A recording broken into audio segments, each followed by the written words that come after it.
to pack liquids.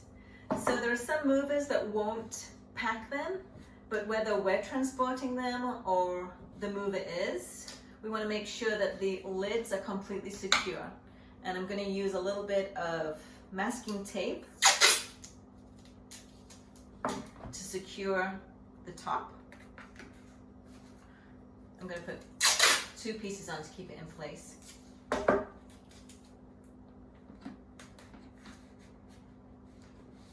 And depending on your container, we prefer to use clear plastic tubs just to prevent any spillage whatsoever.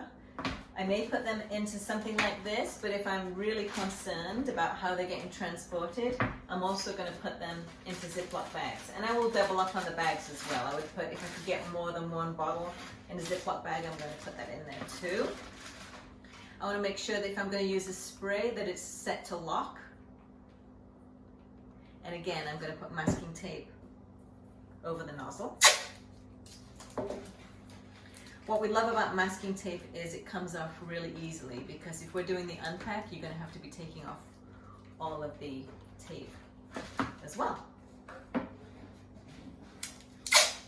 And the same would apply to any oils and vinegars we're doing as well. Everything gets completely sealed on the top and transported in clear containers if possible.